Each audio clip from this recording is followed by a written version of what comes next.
Tema kali ini adalah mengenai kecurangan pelaporan keuangan dengan skema pendapatan fiktif. Materi yang dibahas merujuk pada Fraud Examiner's Manual. Pembahasan ini dimaksudkan agar para auditor waspada terhadap berbagai modus kecurangan pelaporan keuangan. Salah satunya potensi kecurangan dengan skema pendapatan fiktif.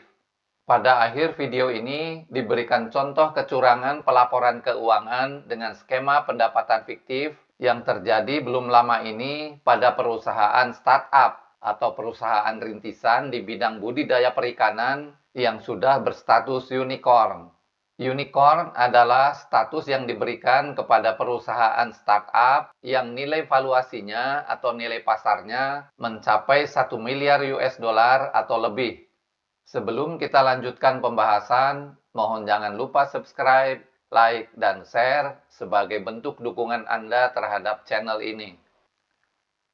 Kecurangan pelaporan keuangan adalah kesalahan penyajian kondisi keuangan suatu perusahaan atau organisasi yang sengaja dilakukan melalui kesalahan penyajian atau penyembunyian atas jumlah angka atau pengungkapan dalam laporan keuangan untuk menipu pengguna laporan keuangan.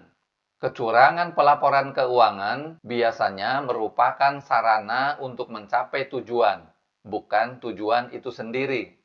Beberapa tujuan atau alasan yang umum mengapa orang melakukan kecurangan pelaporan keuangan diantaranya untuk mendapatkan pembiayaan atau pinjaman, atau untuk memenuhi persyaratan yang lebih menguntungkan dalam memperoleh pembiayaan atau pinjaman, untuk menarik investor melalui penjualan saham, untuk menutupi ketidakmampuan menghasilkan arus kas, untuk menutupi penggelapan dana perusahaan, untuk menghilangkan persepsi negatif pasar, untuk menunjukkan kepatuhan terhadap perjanjian pembiayaan, untuk menunjukkan ketercapaian tujuan dan sasaran perusahaan, untuk menunjukkan peningkatan laba per saham atau bunga keuntungan kemitraan, sehingga memungkinkan peningkatan pembayaran dividen atau bagian keuntungan, untuk mendapatkan bonus berdasarkan kinerja,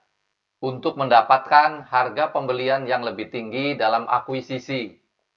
Kecurangan pelaporan keuangan tidak selalu dimaksudkan untuk mendapatkan keuntungan finansial secara langsung bagi pelaku kecurangan, tetapi boleh jadi hanya untuk dapat mempertahankan status mereka sebagai pimpinan organisasi yang jabatannya bisa hilang jika mempublikasikan laporan keuangan yang sebenarnya. Kecurangan pelaporan keuangan yang paling umum dilakukan dengan menjadikan laba perusahaan terlihat lebih baik di atas kertas, yang tidak sesuai dengan keadaan yang sebenarnya. Ketika orang memanipulasi pembukuan, mereka biasanya melakukan dengan mengulur waktu penerbitan laporan keuangan untuk mengatur cara menutupi masalah yang sedang dihadapi perusahaan berkaitan dengan pencapaian sasaran atau target-target yang telah ditetapkan, seperti target pendapatan atau target pemenuhan persyaratan pendanaan atau pinjaman. Jika laporan keuangan disajikan dengan sebenarnya, maka tidak akan mendapatkan pendanaan atau pinjaman, atau diberikan pinjaman tetapi dalam jumlah yang lebih kecil. Manipulasi terkadang memerlukan tindakan sebaliknya, seperti menyembunyikan pendapatan yang berlebih di tahun yang baik untuk digeser ke tahun berikutnya yang diperkirakan perolehan pendapatan akan lebih sulit. Ada berbagai skema kecurangan pelaporan keuangan, di antaranya skema pendapatan fiktif melibatkan pencatatan pendapatan fiktif dari penjualan barang atau jasa. Skema pengaturan waktu yang tidak tepat melibatkan pencatatan pendapatan atau beban pada periode akuntansi yang tidak tepat. Skema mengecilkan kewajiban melibatkan penyembunyian atau mengecilkan kewajiban dan beban, kapitalisasi beban, atau pengeluaran beban modal. Skema pengungkapan yang tidak tepat melibatkan pengungkapan informasi material yang tidak tepat, seperti liabilitas contingency, peristiwa penting, penipuan manajemen, transaksi pihak berelasi, atau perubahan akuntansi. Skema penilaian aset yang tidak tepat melibatkan penilaian inventaris, piutang, aset tetap, aset tidak berwujud, atau aset lainnya yang tidak tepat. Contoh kasus kecurangan pelaporan keuangan dengan skema pendapatan fiktif terjadi belum lama ini pada perusahaan startup Indonesia yang bergerak di sektor budidaya ikan.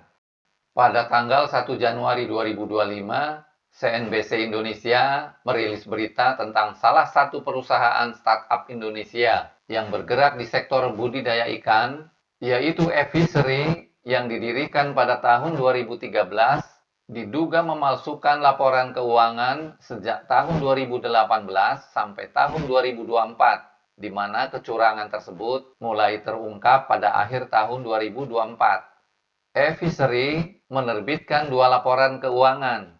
Yang satu, laporan keuangan yang sebenarnya untuk kebutuhan internal, dan yang satu lagi, laporan keuangan yang dipalsukan untuk kebutuhan eksternal. Pemalsuan laporan keuangan ini dilakukan untuk memperoleh pendanaan dari para investor modal Ventura, mulai pendanaan seri A pada tahun 2018, dan konon terakhir sudah memperoleh pendanaan seri D. Rangkaian pemalsuan laporan keuangan yang terungkap adalah sebagai berikut. Yang pertama, Evisery melaporkan pendapatan jauh lebih tinggi daripada pendapatan yang sebenarnya. Tahun buku 2024, periode Januari sampai September, pendapatan sebenarnya hanya 2,6 triliun, tetapi dilaporkan sebesar 12,3 triliun. Tahun 2023, pendapatan sebenarnya hanya 6 triliun, tetapi dilaporkan sebesar 10,8 triliun. Tahun 2022, pendapatan sebenarnya 4,3 triliun, tetapi dilaporkan sebesar 5,8 triliun. Tahun 2021, pendapatan hanya 1 triliun, tetapi dilaporkan sebesar 1,6 triliun. Yang kedua, Evisery dilaporkan untung, padahal rugi. Efek dari merekayasa pendapatan, maka perusahaan menjadi tampak untung, padahal sebenarnya rugi. Tahun buku 2024, periode Januari sampai September, perusahaan tampak untung 261 miliar, padahal sebenarnya rugi 578 miliar. Sejak tahun 2021 sampai 9 bulan tahun 2024, laporan keuangan eksternal Evisery dibuat seolah-olah pertumbuhan keuntungannya positif dan stabil, padahal sebenarnya terus merugi sejak tahun 2021. Yang ketiga, Evisery juga melaporkan kepada investor memiliki 400.000 fasilitas pakan, padahal sebenarnya hanya memiliki sekitar 24.000 fasilitas pakan. Ini dilakukan untuk mendukung agar angka-angka pendapatan yang disajikan dalam laporan keuangan tampak rasional karena memiliki fasilitas usaha yang memadai. Yang keempat, untuk meninggikan atau memarkup angka-angka pendapatan dan beban, CEO Evisery dan timnya membentuk perusahaan palsu yang biasa disebut perusahaan cangkang atau shell company sebanyak 5 perusahaan atas nama orang lain, tetapi dikendalikan oleh CEO Evisery. Perusahaan-perusahaan ini digunakan untuk merekayasa pencatatan perputaran uang untuk menggenjot pendapatan dan pengeluaran perusahaan dengan cara memalsukan dokumen-dokumen pendukung seperti invoice, kontrak, dan pembukuan bodong.